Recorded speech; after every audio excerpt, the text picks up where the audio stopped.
It's 10 p.m. Do you know where your children are?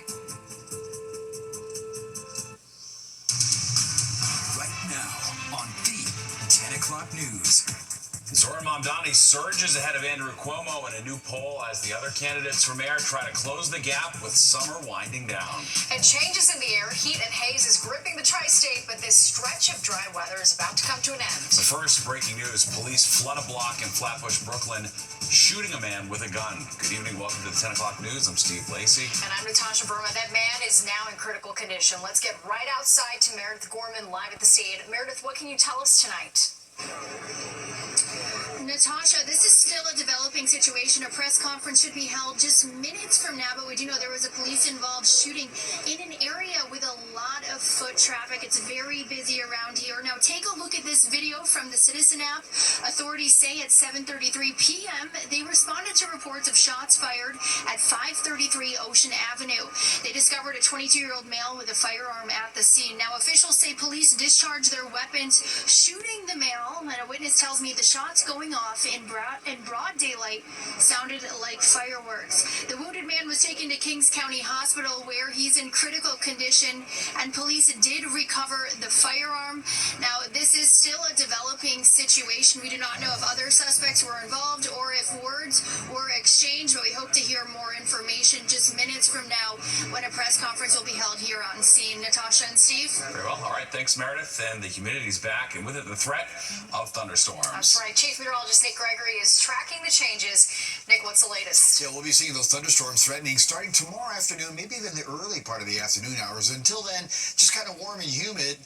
We hit some low 90s in a lot of the area today. We're cooling down a little bit now, but again, the humidity is still pretty high. We're 79 in the city, and we're looking at 82 as you get towards Newark, upper 70s up there in the Hudson Valley, and pretty much 70s really heading out towards Long Island, even just 71 as you get towards the Hamptons. Wind has been southerly, and that's going to continue tonight, or be calm, like you're seeing there. About 5-10 miles an hour. That's really about the worst of it. We still do have the air quality alert, though. This is going to go until 11 o'clock tonight. It covers, again, northeast New Jersey, parts of central Jersey, the Hudson Valley, Connecticut, and Long Island. We'll see if it returns tomorrow. Temperatures are going to be just slightly cooler tomorrow. I don't think we're going to hit 90 in the city, but there may be a 90-degree temp popping up in parts of New Jersey. We do have, again, quiet weather here, but you can see off to the west thunderstorms there.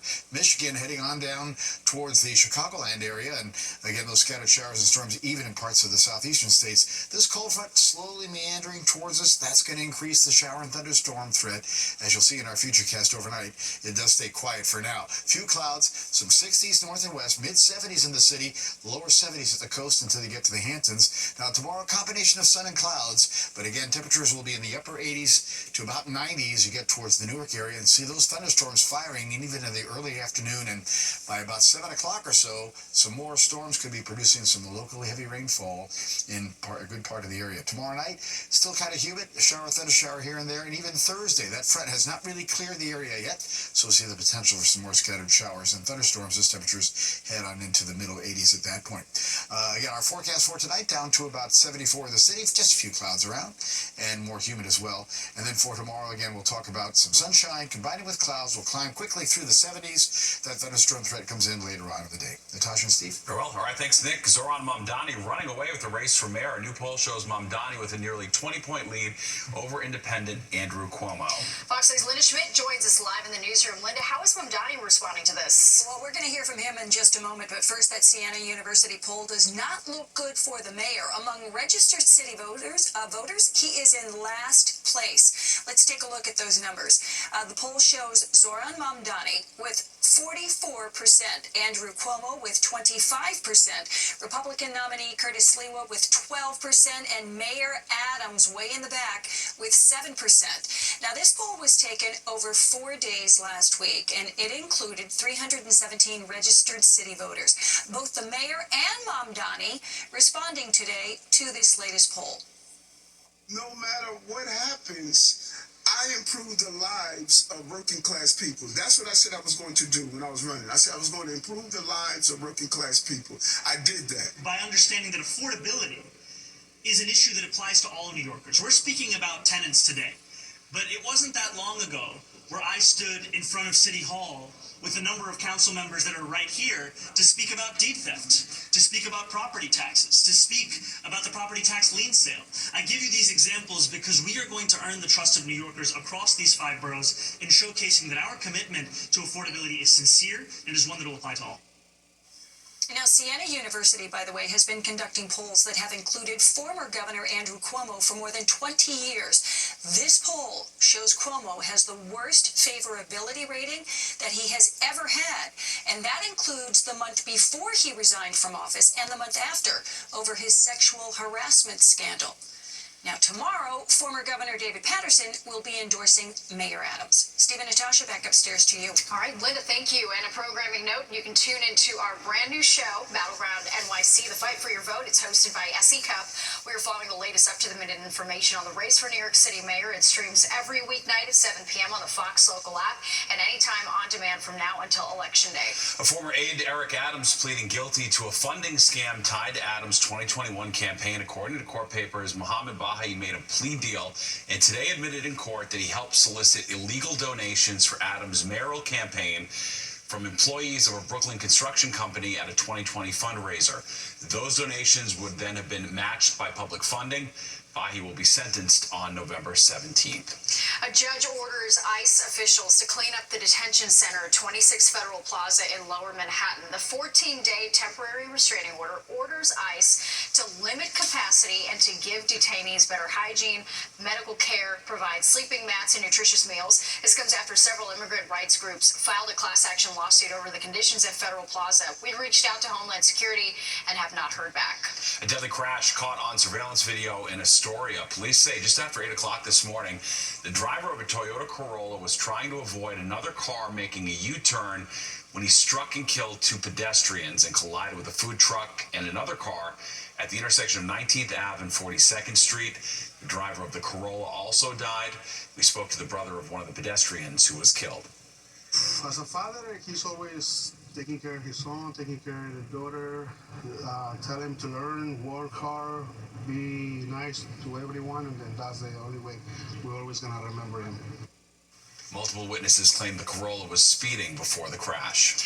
Some National Guard troops are already in the nation's capital tonight as the federal government takes over the police department in Washington, D.C. 800 soldiers will deploy to D.C. to serve alongside federal agents and local officers after President Trump declared a public safety emergency. It comes as D.C. officials cite data that shows violent crime is down significantly. The president's authority to take control of D.C.'s police department is limited to only 30 days. In the Middle East, Israeli Prime Minister Benjamin Netanyahu not backing down on plans to expand the military offensive in Gaza. Even some of Israel's closest allies are condemning that plan. Australia, the latest country to say it will recognize a Palestinian state.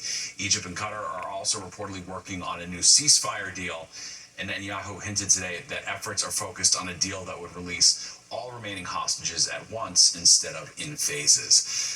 Friends, family, and fans getting a chance to pay their final respects to Latin music legend Eddie Palmieri. They lined up outside the Campbell Funeral Home on the Upper East Side. The 10-time Grammy Award winner was the first ever recipient of a Grammy for Latin music. Palmieri was born in East Harlem to Puerto Rican parents and died last week in New Jersey. A private service will be held tomorrow, but it will be streamed live from the funeral home.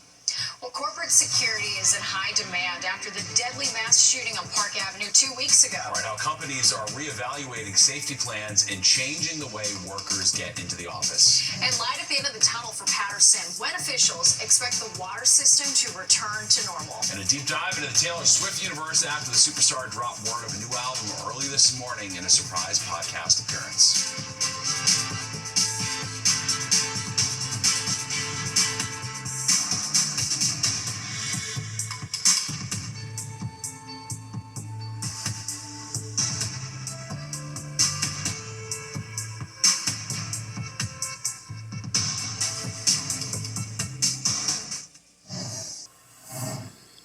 Businesses across the city working to enhance protections for their employees in response to that mass shooting at a Park Ave office building. Corporate security firms are in high demand to reassess their protocols. Fox 8's Kendall Green has taken a look at what changes are coming to Midtown workplaces.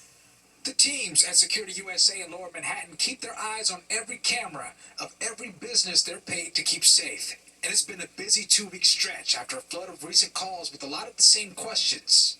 What does it cost? How do we start it? What can they do if something should happen? David Bohm, Security USA's COO, has been answering those questions for more and more businesses looking to enhance their security following the deadly Midtown mass shooting last month. He admits, due to a roughly 20% spike in demand, he's looking for more manpower. Whether it's NYPD, state troopers, FBI. His security firm, with about 1,500 field security guards, roughly 150 of them armed, keeps an eye and presence on more than 300 of their clients, nearly half of them based in Manhattan. Most of them reached out almost immediately following the shooting. We have their cameras, we can see what's happening in and around their buildings, their properties. So we do a lot more spot checking of those locations. Do we see people that are just hanging around? Do we see something that isn't the norm for that location? There's 2 or 3 weeks where people, maybe panic a little bit and say we need to add resources. Glenn Kuchera has seen the same demand at Allied Universal. They deployed more than 200 K-9s and handlers to enhance security for their clients. Well, we use a K-9 force, that visual deterrent, just to make the suspect hesitate. Okay? And a lot of our teams are either Belgian Malinois or German Shepherds. They have a very aggressive posture. Now, beefing up security through these independent firms, they help the individual businesses enhance their safety, but they're taking a step further for the city, helping out the NYPD.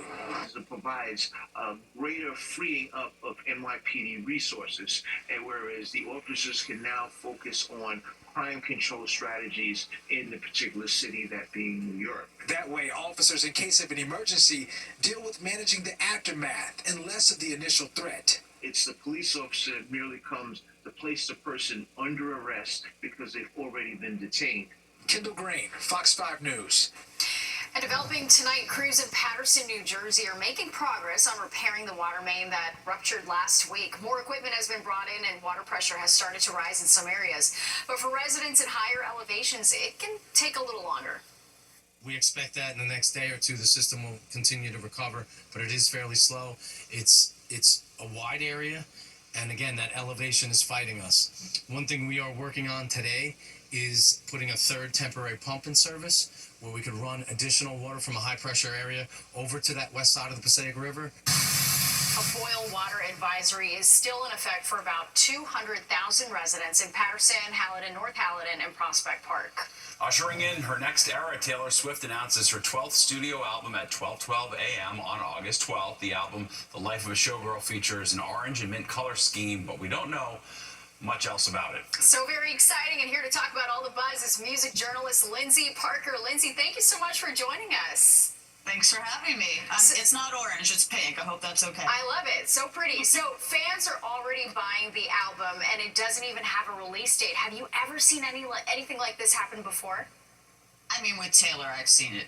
This is not a surprise to me. I know it's supposed to ship by October 13th, but we don't know exactly when it's going to come out. We know very little about it, but of course, if you know the Swifties, they look for the Easter eggs. They look, they speculate, they find things. There's been some leaked photos from the photo shoots, supposedly, where Taylor looks like a showgirl, because that's what the album is called, and she's in gold, and, she looks very glamorous, and, it doesn't surprise me at all. I mean, look at all the variants people have bought of the Tortured Poets department and all the merch, and people flying to Europe to follow the Eras tour for 21 months. Nothing surprises me when it comes to Swifties and Taylor. No, it's true. She is big on a scale we really have never seen before, no doubt about it. Okay, so we got the tease at 12:12 a.m. technically today, teasing the podcast that comes out tomorrow on the Kelsey Brothers podcast.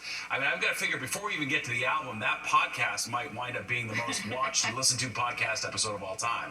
Yeah, I hope they backed up the servers for that one. I actually am really surprised by this. If you remember, the last two records that she put out, Tortured Poets and Midnights, she announced, during acceptance speeches, Midnights was announced at the VMAs, and then, or during the VMAs, she tweeted while, the VMAs were happening, and then she actually literally announced the Tortured Poets department when she was winning a Grammy Award for Midnights. So for her to do it on a podcast, and also it's interesting, I mean, this has obviously been a very high-profile relationship, much more so than some of the others where she, hasn't been as living out loud as she has it with Travis, but we haven't really seen them interact much. I mean, we've seen them like, partying and having fun, but we haven't really seen them talk. And the fact that she's going to go on his podcast news, it's very interesting. So I think people are going to watch it just to see the chemistry or the vibe between them.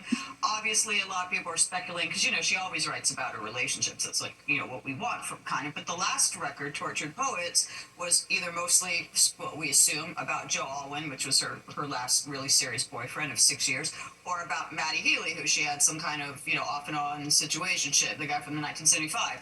So this is the first album she's putting out since she got, so serious with Travis. It's kind of making a statement, I think, that, this is how she's going to announce it on his podcast. So, of course, people are going to speculate, is this like a big love record, the way Lover was when she was with Joe? Like, are there going to be songs about Travis?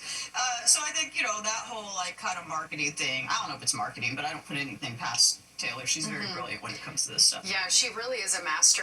And just kind of thinking too about what's going to be the vibe of this album. So a new playlist was added on her Spotify artist page. It included songs produced by Max Martin, Shellback.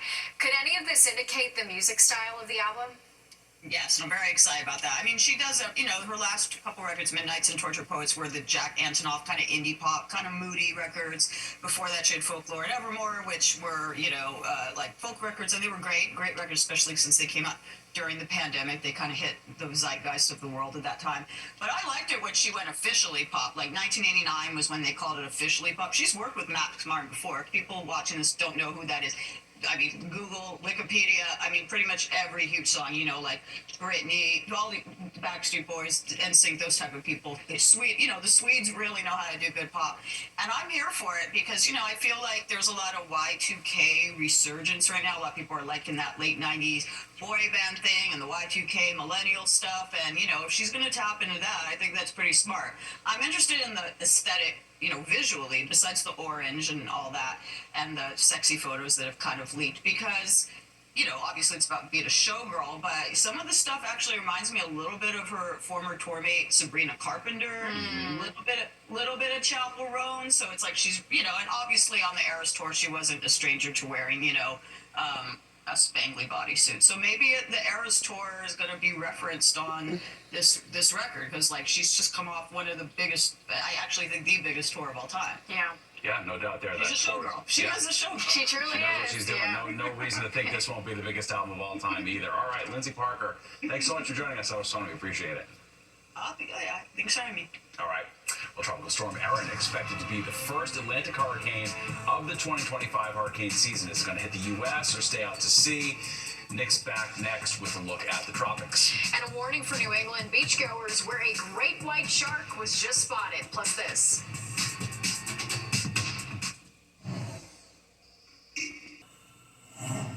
Officials in Maine are warning beachgoers about a great white shark that's been spotted several times this week. Police say that the first call came in yesterday morning near Richmond Island and Scarborough Beach. Drone video here is showing the shark off the coast. Then today there was another possible sighting. Police estimate the great white to be 10 to 12 feet long, and they want everyone to be vigilant if you're going into the water. That is a big boy. That's a big shark, no doubt about it. Scarborough, Nick, that's Yuppie, Maine, south of Portland. That's not the real name, like Bangor. Yeah, where he used to be. That's right. Gonna need a bigger boat. That's right. Right, for sure. Well, we're tracking stuff in the ocean, not sharks here, but we're tracking potential hurricanes. In fact, this is Tropical Storm Erin that formed in the last 24 hours. And again, notice that the cloud cover is getting a little more organized, and Erin is very likely to keep strengthening. Right now, it's just a minimal hurricane. As you see here, the data, wind at 45 miles per hour, waiting for the updated advisory. That'll be coming out here in about 30 minutes or so. It's a fast-moving storm, though, moving west at 22 miles per hour. But notice how far out it is, right? 1,635 miles east of the Leeward Islands, which is this little cluster there. And you'll see as we go through the forecast here that it does become a potential Category 3 hurricane down the road. Now, this is going to be happening as we head towards the weekend. And notice again the cone of what we think of uncertainty, I guess is the way to talk about this, is anywhere, again, from almost near Puerto Rico, the Virgin Islands, northward. So something definitely to bear watching here as it does move closer to the islands as we go through the weekend. And a Category 3 storm, winds at 115 miles per hour. So that can do some serious damage. Nonetheless, the proximity of the storm to the islands will create some rough surf. And eventually that system is going to kind of turn or try to turn up off the East Coast. Now, will there be an impact on our weather directly? Too early to tell. However, a hurricane in the eastern area or east of our area is very likely to bring some large swells and the potential for, again, some dangerous riptides, of course. So we'll have to keep that in mind for next week when the hurricane gets a little bit closer. Nothing happening tonight, pretty tranquil. Just going to have a few clouds as we go through the overnight period. And the wider view is going to show showers and storms here from eastern parts of Michigan into Canada, extending on southward. That's with a cold front, and that cold front's going to be on the move. And you're going to see those showers and storms arrive in our forecast for tomorrow. So a few clouds overnight. And as we go into tomorrow, again, the potential is going to be for some scattered showers and thunderstorms to come into play. Those storms, though, probably not arriving until the early to the middle part of the afternoon. To see our timestamp here is about 2 to 3 o'clock. But it is going to last into tomorrow night, and then probably see some more scattered showers and storms again on Thursday. Steve and Natasha? Very well. All right. Thank you, Nick. Well, a new poll could signal trouble for Governor Hochul, while Republicans are hopeful there's a path to victory for whichever candidate eventually jumps in the race. And swept out to sea, one is dead, 6 others hurt. The dramatic video showing the frantic rescue on the Jersey Shore. And it's dubbed the Harbor Charger, when New York's first hybrid ferry is set sail.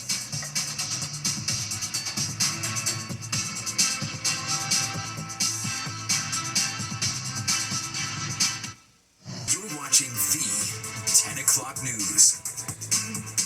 Polling shows the 2026 gubernatorial race is tightening. Governor Hochul's lead is already shrinking more than a year out from the vote. Welcome back to the 10 o'clock news. I'm Natasha Berman. And I'm Steve Lacey. The poll shows the hypothetical matchup between Hochul and Republican Representative Elise Stefanik. Fox Eye's Linda Schmidt is in the newsroom with all the details. Linda? Yeah, first of all, hello to both of you. And the congresswoman from upstate New York, well, she's got something to crow about tonight. In a poll from Siena University, Governor Hochul has a lead of just 14 points. Now, she's the sitting governor. Republican Congresswoman Stefanik has not officially jumped into the governor's race yet, but she is expected to. She is a passionate supporter of President Trump and a strong critic of Governor Hochul. Now, although the election is in November of 2026, the poll is gauging where voters stand right now. Last week, 800 New Yorkers statewide were asked who they would like for governor. Earlier tonight, I spoke with the pollster for Siena University to break down the numbers. I would say Elise Stefanik, like any other Republican running statewide in New York, starts as the underdog, but to be 14 points back and to keep Hochul under 50, that magic 50, you need 50% of the voters plus one to win. The fact that it's right now only 45 to 31%, if I were Elise Stefanik, I would think that's pretty good news. All right, it is just a reminder here, too, and this is really important.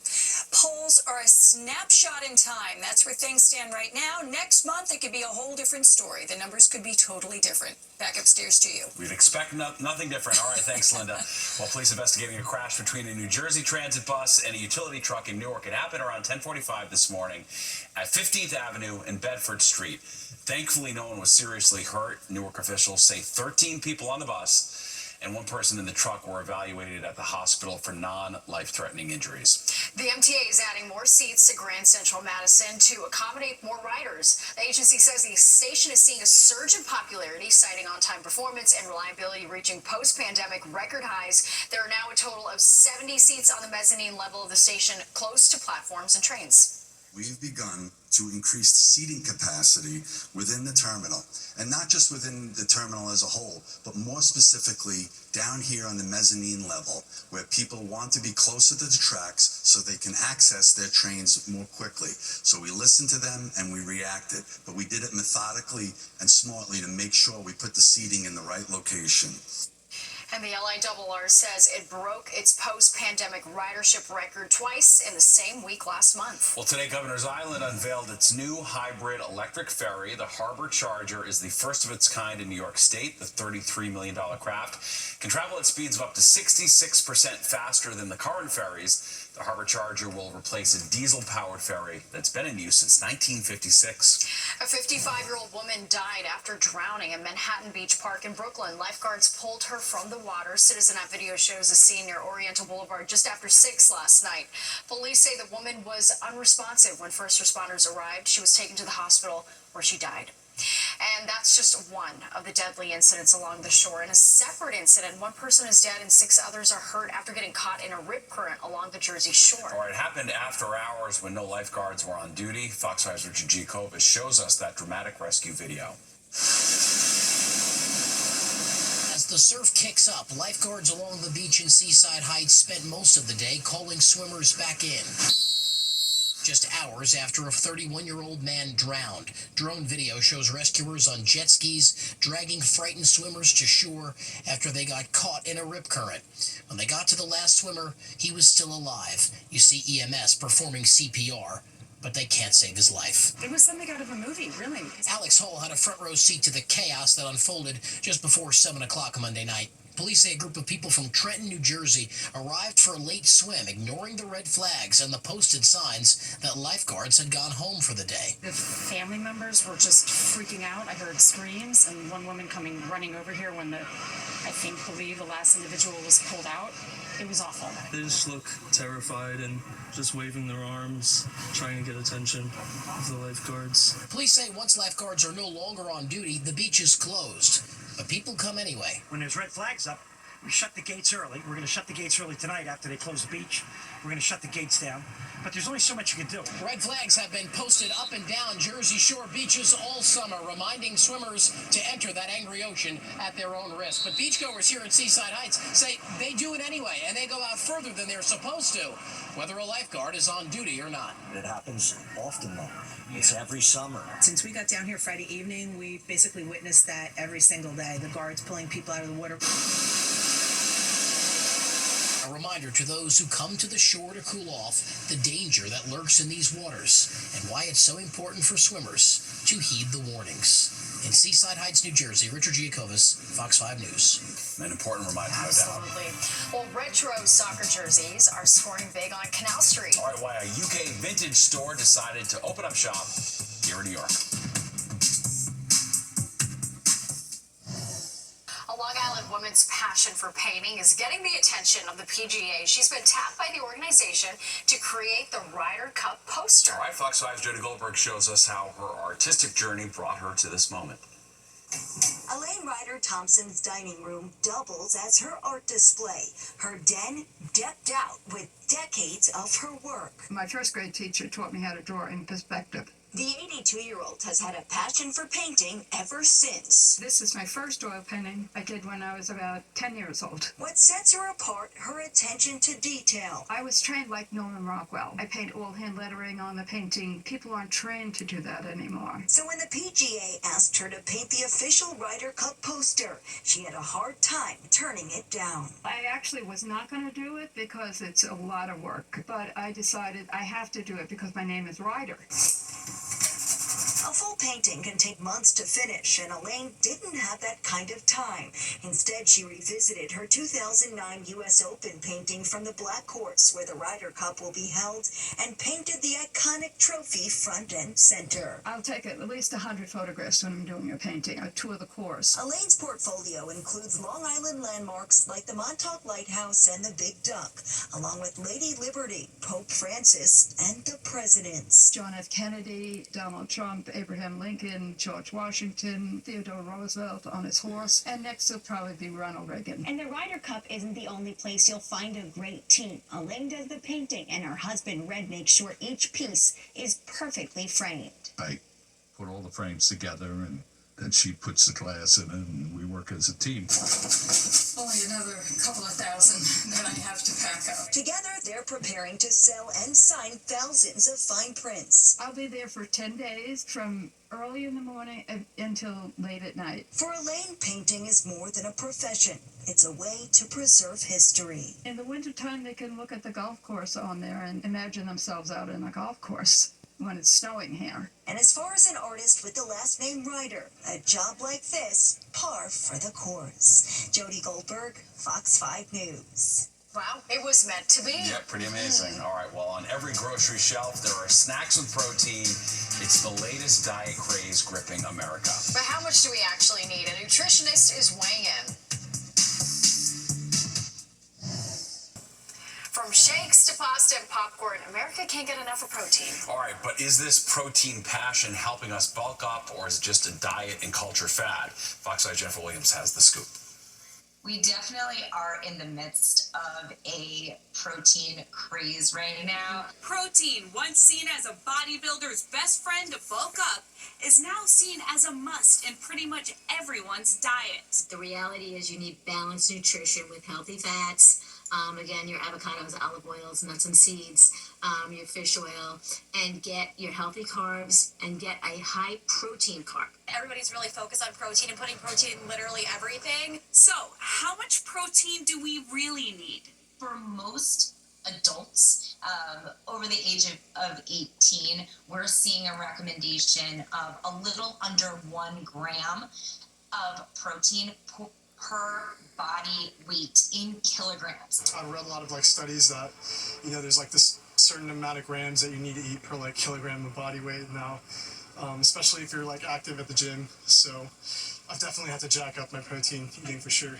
If that sounds like a lot of math, don't worry, there's an app for that. There are online tools for that as well, so you can figure out how many grams of protein you should be having based on your current body weight, and it is 0.8 grams for most people. Don't just load up on your steaks and your fatty meat proteins.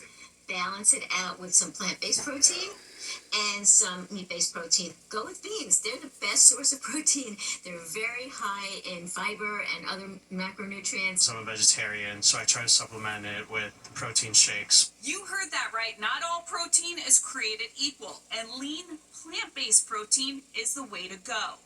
Lentils, beans, and protein shakes. My best approach is kind of eating intuitively. I feel like I eat what makes me feel good, and so I try and get as much carbs throughout the day as possible. I like to eat bagels a lot. Obviously, I'm a New Yorker, so for me that's super important. Listen, what you put into your body is what you're going to get out of your body.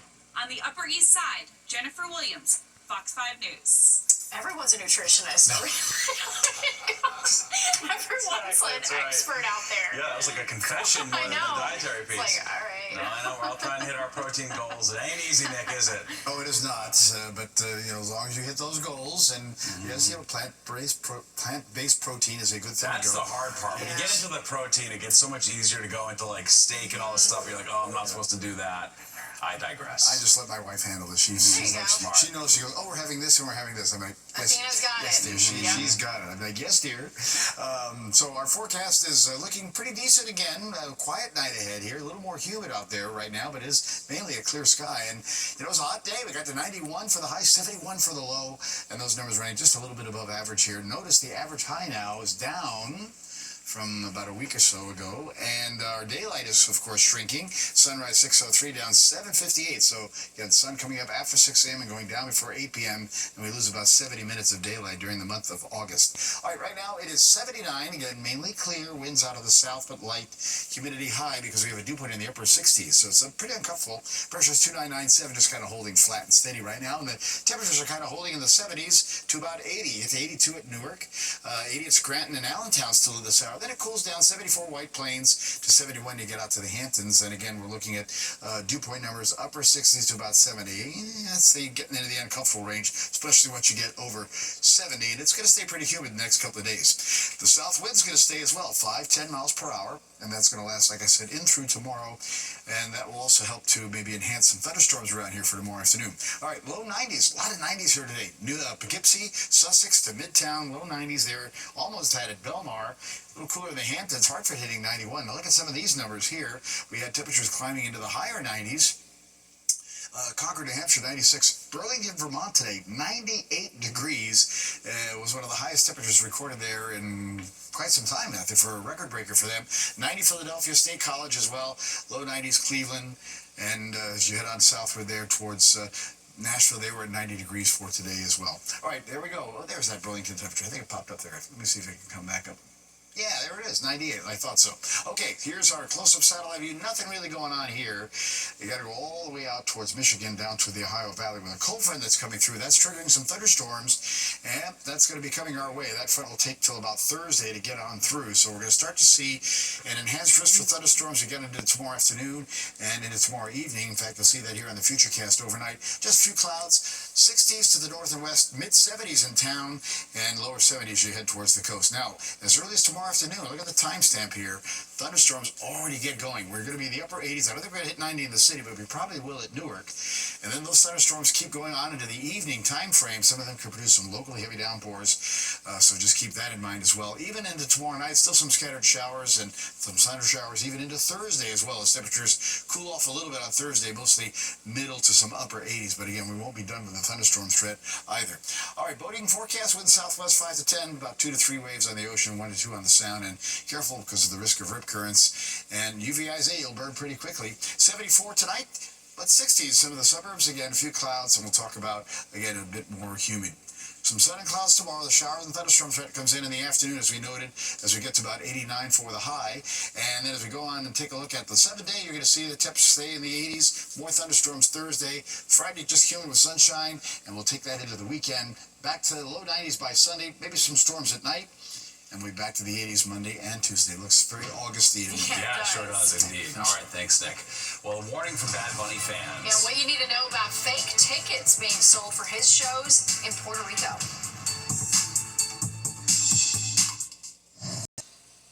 New York Attorney General Letitia James sending out a warning to fans of Bad Bunny. He's performing a series of concerts in Puerto Rico through September 14th. James says some New Yorkers may have gotten scammed, paying thousands of dollars for tickets and flights to Puerto Rico, and then they were just turned away when they got there. Experts say be very careful where you buy your tickets from. All right, and there's more of the 10 o'clock news straight ahead. We'll be right back.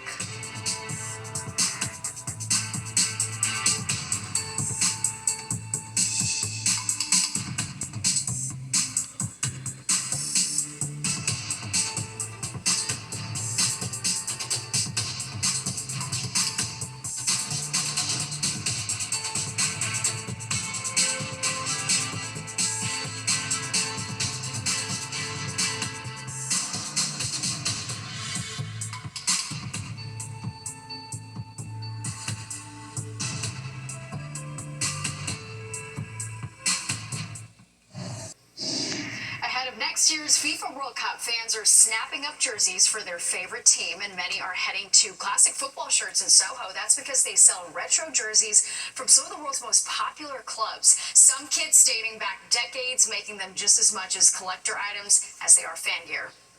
I have a whole team over in Manchester whose job is just to scour the web, talk to clubs, talk to people like me or someone else who wants to just sell their jerseys. But before we buy any jersey, we make sure that every jersey is authenticated and it's legit and it's what you're looking for. There are so many clubs, and since it's at a good price usually, I mean, sometimes you can find some steals, so yeah, it's pretty sick.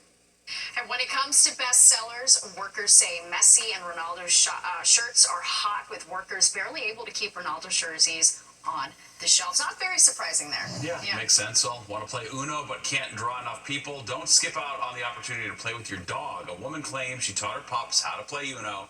You can see her put down a blue card, and the dog knows which color to choose. And just like most of us, this pup does not like the draw two card, while the owner admits her dogs don't grasp the complete rules of the game. She believes they do understand the core concept of matching colors. Are dogs colorblind? Huh. Oh, that's a good point. I don't know. I thought they only see in blue and yellow, right? Or something Questioning like the that. legitimacy of that video. I know. All right, Nick, tell us the weather. All right, well, our weather is going to be on the quiet side, so we'll like that. We'll see just a few clouds in the sky overnight. Generally clear. A little patchy valley fog. 60s in the northern and western suburbs to about mid-70s in the city. Then for tomorrow, again, sun gives into some clouds. Afternoon showers and thunderstorms will fire. It'll get to 90 in a few spots, so I think we're going to fall just shy of it in the city. And then some more scattered storms tomorrow night. And again on Thursday, some scattered showers and thunderstorms, 88. Then it's just warm and humid right through the weekend. Risk for a couple showers Sunday night into early Monday. We'll see if that works out. That'll be the hottest day at 92. We're back to the 80s Monday and Tuesday. It's definitely summer. Yeah. Nick, thank you. And don't go anywhere. Good night, New York, with Crystal Young and Rikers First next at 11, and you do not want to miss it. All right, that does it for us tonight. If you missed any part of the 10 o'clock news, you can always catch an encore on our free streaming at Fox Local. Where you can stream our newscasts anytime. Have a great night. We'll see you tomorrow.